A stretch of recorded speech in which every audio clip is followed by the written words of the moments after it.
Bem-vindo ao podcast Estrangeiros e Peregrinos. A mensagem de hoje será apresentada por Dennis Allen. Nosso assunto de hoje é de grande importância para todos que procuram compreender realmente a vontade do Senhor. E no final desta mensagem sobre as Escrituras circuladas e preservadas, darei a resposta à pergunta 619. Menos de 100 anos depois do nascimento de Jesus, o Espírito Santo encerrou uma obra de construção que durou mais de 1500 anos. Desde os primeiros livros da Bíblia, os relatos escritos por Moisés e o livro de Jó, até os últimos escritos dos apóstolos, o Espírito Santo guiou as pessoas que preservaram em forma escrita as palavras que Deus transmitiu aos seres humanos. Desta maneira, foi construído o corpo de literatura sagrado que conhecemos como as Escrituras, ou simplesmente como a Bíblia, que significa os livros. É uma mensagem viva e eterna, Pedro disse em 1 Pedro capítulo 1, uma mensagem inspirada por Deus para aperfeiçoar e habilitar os seres humanos no seu serviço ao Senhor. Paulo falou isso em 2 Timóteo 3, versículos 16 e 17. Deus usou os autores dos últimos livros para registrar alguns fatos especialmente importantes. Vamos observar as afirmações e refletir sobre seu significado prático em nosso uso da Bíblia. As Escrituras vêm de Deus, não dos homens. É claro que homens escreveram os livros que temos na Bíblia, e neste sentido falamos dos autores, Moisés, Daniel, Davi, Pedro, etc. Mas estes autores não foram a fonte dos seus escritos. Pedro, um dos mais influentes dos apóstolos de Jesus, afirma na sua segunda epístola, sabendo primeiramente isto, que nenhuma profecia de Escritura provém de particular elucidação, porque nunca jamais qualquer profecia foi dada por vontade humana. Entretanto, homens santos falaram da parte de Deus, movidos pelo Espírito Santo. 2 Pedro capítulo 1, versículos 20 e 21.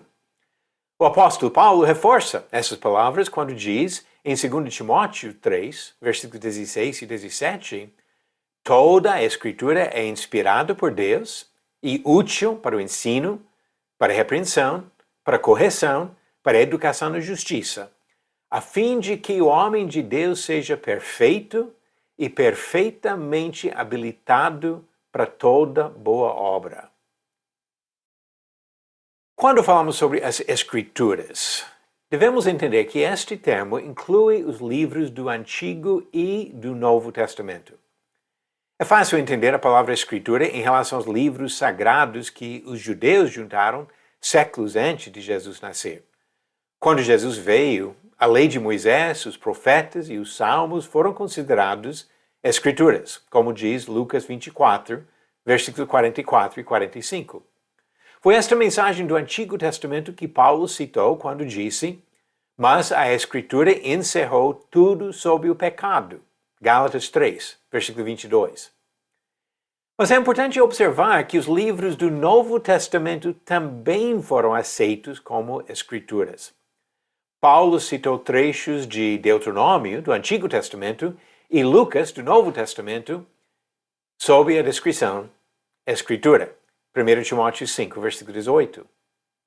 Pedro falou sobre as epístolas de Paulo, que eram 13 dos 27 livros do Novo Testamento, e as demais Escrituras, 2 Pedro 3, versículo 15 e 16.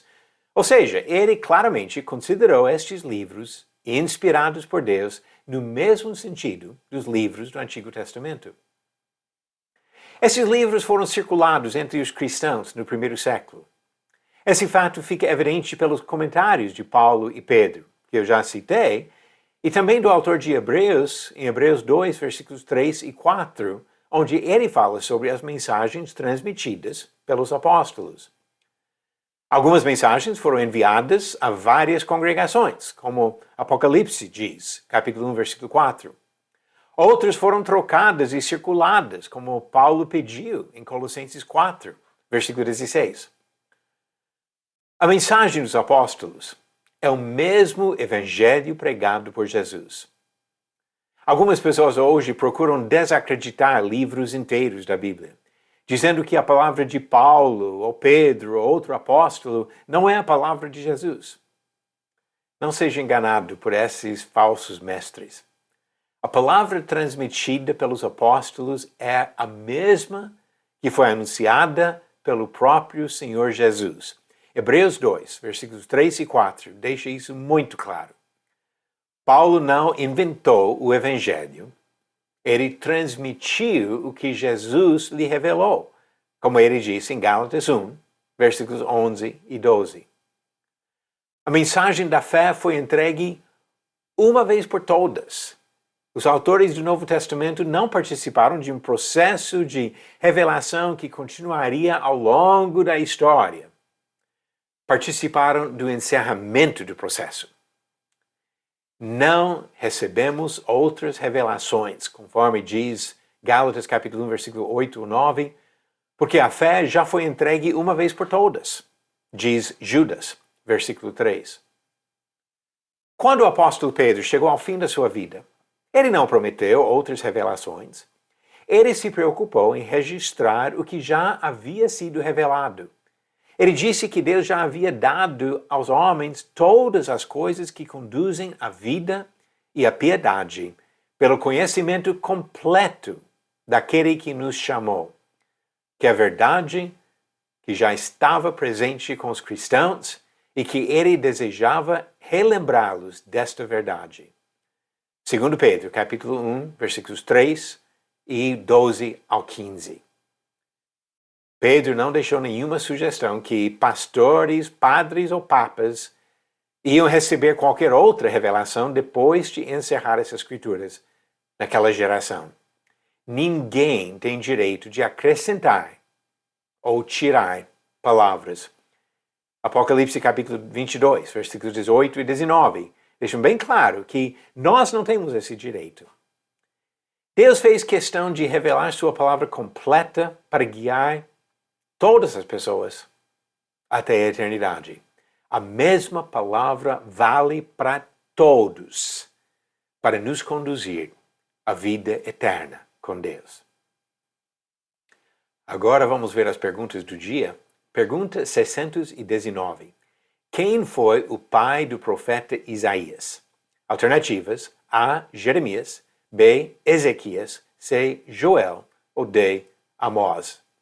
A resposta correta, alternativa D. Amós. Conforme diz capítulo 1, versículo 1 do livro, visão que Isaías, filho de Amós, teve. E a pergunta 620. Qual livro no Novo Testamento repete quase a metade do Salmo 95 para incentivar os cristãos a serem fiéis ao Senhor? Alternativas: A. Romanos, B. Gálatas, C. Hebreus ou D. Tiago. A resposta vem no final do próximo episódio. Deus deixou para nós a palavra completa. O que nós temos hoje nas Escrituras é a mensagem que Deus deixou para todos os seres humanos, para nos mostrar o caminho para a vida eterna. Vamos aproveitar e estudar e conhecer esse livro, porque Deus está falando com todos nós por meio das páginas reveladas nas Escrituras. Obrigado por nos acompanhar nessa jornada pelas Escrituras. Volte amanhã para ouvir mais uma mensagem do podcast Estrangeiros e Peregrinos. Seguimos pelo mundo a viajar.